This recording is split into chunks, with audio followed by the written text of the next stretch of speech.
चलिए आज हम लोग शुरू करते हैं class 10th NCERT chapter number 1.2। इसमें पहला क्वेश्चन क्या है? पहला क्वेश्चन है कि सिद्ध कीजिए कि √5 एक अपरिमेय संख्या है। तो इसके लिए हम लोग क्या करेंगे, लिखेंगे माना √5 एक परिमेय संख्या है, परिमेय संख्या है।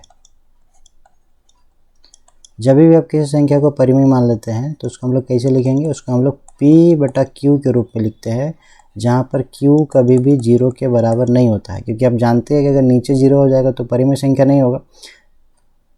आगे फिर हम लोग क्या लिखेंगे? आगे हम लोग ये भी जानते हैं कि अगर परिमेय संख्या है तो उसका HCF क्या होगा? HCF किसका? P और Q का हमेशा 1 के बराबर होना चाहिए, क्योंकि इसको हम लोग स्मॉलेस्ट फॉर्म में लिखते हैं, एकदम छोटा का फॉर्म में लिखते हैं। ठीक है, अब क्या करेंगे हम लोग लिख सकते हैं कि P बराबर √5 गुना Q। अब हम लोग लिखेंगे दोनों ओर वर्ग करने पर, दोनों ओर वर्ग करने पर, वर्ग करने से क्या हो जाएगा? वर्ग करने से P का स्क्वायर हो जाएगा और √5 इंटू Q का भी स्क्वायर हो जाएगा।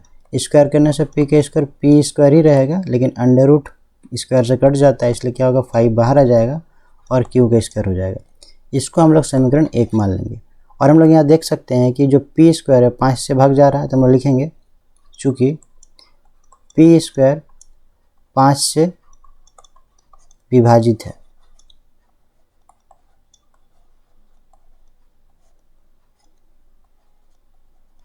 उसी प्रकार हम लोग ये भी लिख सकते हैं जो P है, P भी तो 5 से विभाजित है, P भी 5 से भाग जाएगा, P भी 5 से विभाजित होगा, विभाजित है।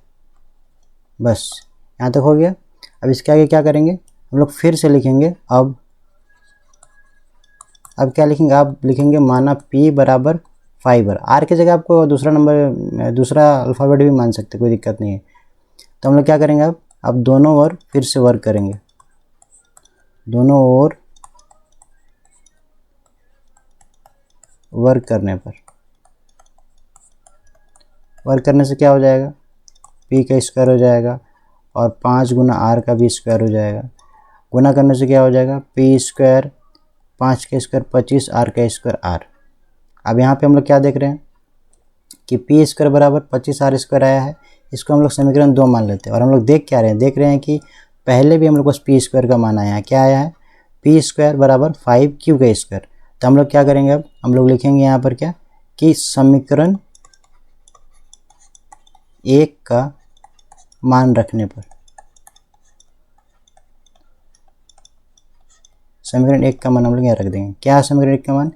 यहाँ पर है कि P स्क्वायर जो है वो P स्क्वायर बराबर कितना है? √5Q का स्क्वायर। तो यहाँ पर P स्क्वायर की जगह क्या लिखेंगे? लिखेंगे यहाँ पर हम लोग √5Q का स्क्वायर। अब बराबर क्या है इधर? बराबर इधर है 25R का स्क्वायर। ठीक है, अब देखिए यहाँ पर क्या है, जब हम लोग स्क्वायर करेंगे तो क्या हो जाएगा? 5 बाहर आ जाएगा और Q का स्क्वायर हो जाएगा, और इधर क्या है? 25R का स्क्वायर। तो 5 से 25 कटेगा ना, तो यहाँ लिख सकते हैं हम लोग Q स्क्वायर बराबर 25R स्क्वायर भागा 5, और 5 से कट के क्या आ जाएगा? 5 से कट के आ जाएगा Q स्क्वायर बराबर 5R का स्क्वायर। आ गया। इसके आगे हम लोग क्या लिख सकते हैं? इसके हम लोग लिख सकते हैं कि ये जो है यहाँ पर क्या आया है?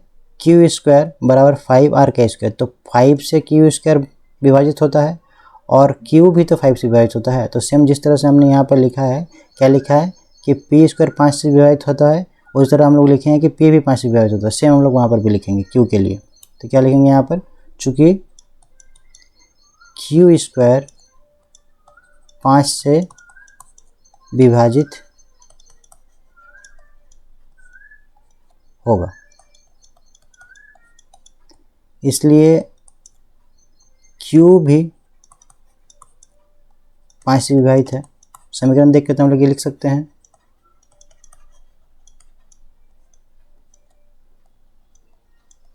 ठीक है, चूँकि अब हम लोग क्या देखते हैं? हम लोग देखते हैं कि जो ये P और Q है, और Q दोनों 5 से विभाजित है,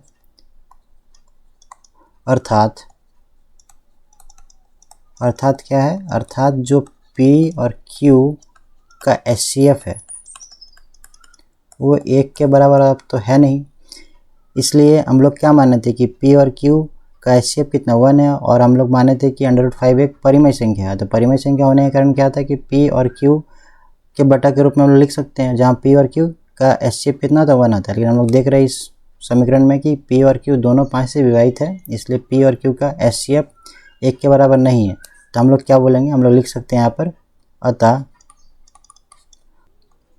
हमारी अवधारणा विरोधाभास प्रकट होती।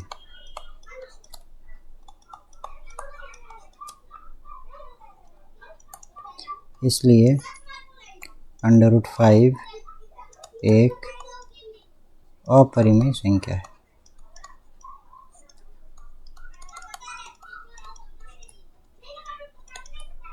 प्रूव्ड। चलिए अगला क्वेश्चन देखते हैं। अगला क्वेश्चन क्या है कि सिद्ध कीजिए कि 3 + 2 √5 एक अपरिमेय संख्या है। इसमें भी क्या करना है, हम लोग लिखेंगे माना 3 + 2 √5 एक परिमेय संख्या, एक परिमेय संख्या है। जब भी किसी संख्या का हम लोग परिमेय संख्या मान लेते हैं तो उसको हम लोग कैसे लिख सकते हैं, P/Q के रूप में लिख सकते हैं, जहाँ Q कभी भी 0 के बराबर नहीं होता, जैसे कि हमने पिछले क्वेश्चन में देखा, सेम उसी तरह से। और P और Q का HCF क्या होगा, HCF 1 के बराबर होगा। ये बातें हम लोग लिख देंगे। फिर क्या करेंगे, हम लोग लिखेंगे यहाँ पर 2 √5 बराबर P/Q, और उधर 3 जगह क्या हो जाएगा, माइनस हो जाएगा, 3 प्लस में हो जाएगा माइनस हो जाएगा। फिर √5 P/Q -3 / 2 हम लोग लिख सकते हैं। ये 2 मल्टीप्लाई में तो क्या होगा, डिवाइड हो जाएगा। अब इसके आगे हम लोग क्या करेंगे, बस इसके आगे हम लोग को लिखना है, क्या लिखेंगे कि चूँकि P/Q -3/2 एक परिमेय संख्या। क्यों परिमेय संख्या है तो आप देख के ही समझ सकते हैं, क्योंकि इसको P/Q के रूप में हम लोग लिख सकते हैं। इसमें अंश और हर दोनों हैं, परंतु हम लोग जानते हैं कि √5 एक अपरिमेय संख्या।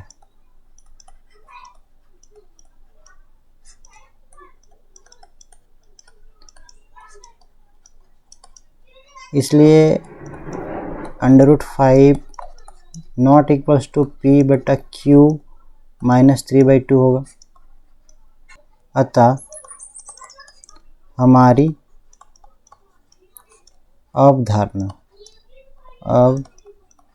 अवधारणा विरोधाभास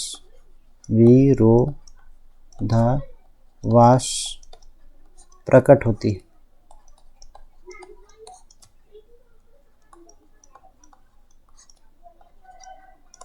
इसलिए क्या क्वेश्चन था, 3 + 2 √5, इसलिए 3 + 2 √5 एक अपरिमेय संख्या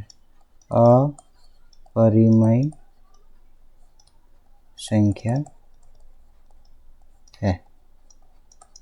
प्रूव्ड। चलिए अगला क्वेश्चन देखते हैं। अगला क्वेश्चन में क्या है कि 1/√2 को सिद्ध कीजिए कि ये अपरिमेय संख्या है।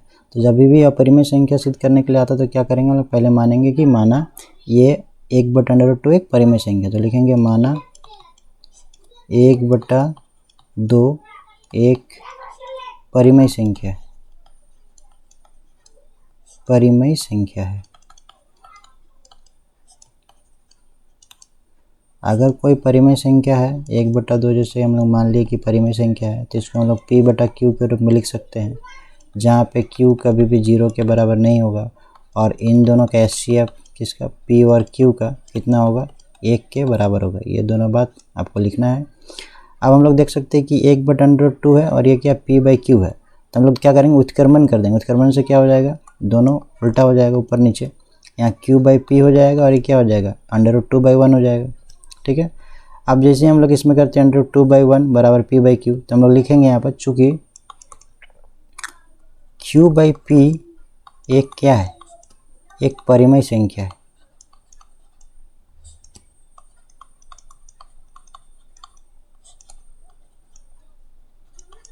लेकिन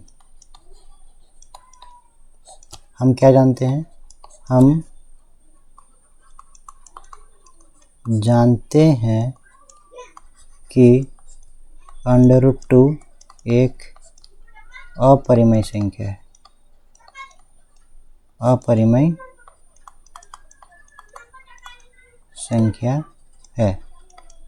तो इसलिए हम लोग क्या बोलेंगे, इसलिए यह अर्थात करके लिखिए, अर्थात जो √2 होगा, यहाँ पर 5 नहीं, मिटा देते हैं, √2 नॉट इक्वल्स टू क्या हो जाएगा q/p। ठीक है, तो इससे क्या हुआ, इसलिए हमारी अवधारणा विरोधाभास प्रकट होती है, विरोधाभास प्रकट होती है।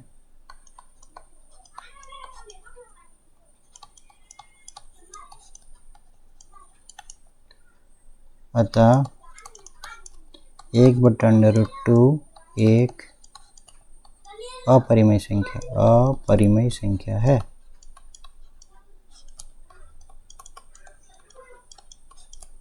बस इतना ही आपको बनाना है, ये आपका सिद्ध हो गया कि √2 एक अपरिमेय संख्या है। चलिए अगला क्वेश्चन देखते हैं। अगला क्वेश्चन क्या है, 7 × √5, तो फिर क्या लिखेंगे, माना 7 × √5 एक परिमेय संख्या है, एक परिमेय संख्या है। जब भी हम लोग किसी को परिमेय संख्या मान लेते हैं तो उसको हम लोग p/q के रूप में लिख सकते हैं, जहाँ q कभी भी 0 के बराबर नहीं हो सकता है और HCF जो होगा किसका, p और q का, वो किसके बराबर होगा, 1 के बराबर होगा। ये दोनों बात लिख देना है आपको। फिर क्या करेंगे हम लोग, यहाँ पे हम लोग √5 और p/q × 7 लिख सकते हैं, क्योंकि 7 यहाँ डिवाइड में उधर जाके मल्टीप्लाई हो जाएगा। तो आगे क्या हो जाएगा, √5 बराबर 7 × q, p/7 × q।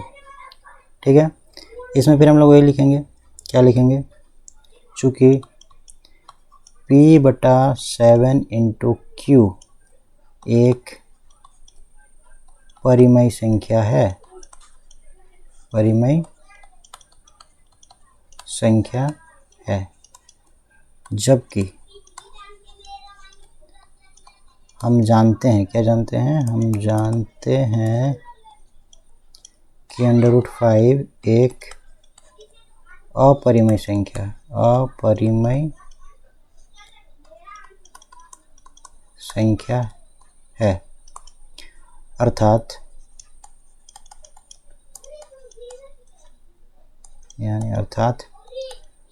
जो है क्या है, √5 नॉट इक्वल्स टू क्या हो जाएगा p/7 × q के बराबर। इसलिए हमारी अवधारणा विरोधाभास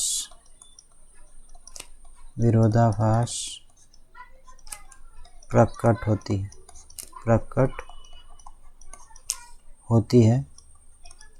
अतः क्या क्वेश्चन था, 7 × √5, हाँ, तो लिखेंगे अतः 7 × √5 एक परिमेय संख्या,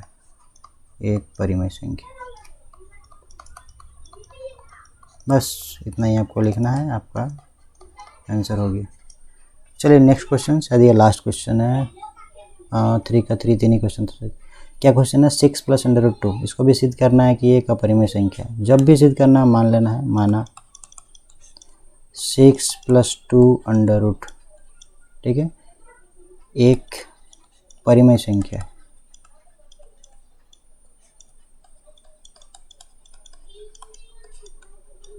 और जब भी आप किसी को परिमेय संख्या मान लेते हैं तो आपको क्या करना है, उसको लिखना है p बटा q के रूप में, जहाँ q कभी भी बराबर नहीं होगा 0 के, और इन दोनों का HCF, किसका HCF, p और q का 1 के बराबर होगा। चलिए आइए क्या करेंगे, अंडर रूट 2 बराबर क्या हो जाएगा, p बटा q माइनस 6, क्योंकि प्लस 6 था, बस बात खत्म।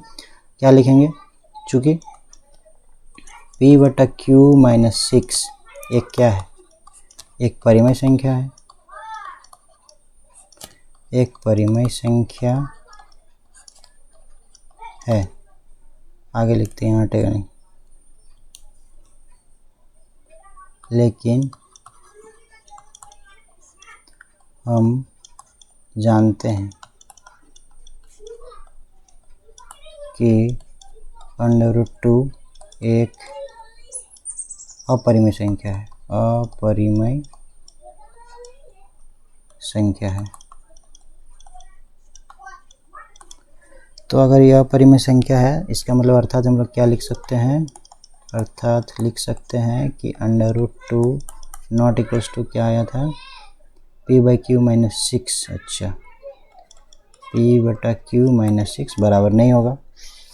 जब यह बराबर नहीं होगा, इसलिए हमारा अवधारणा जो माने थे, क्या माने थे, हमारी अवधारणा विरोधाभास प्रकट होती है।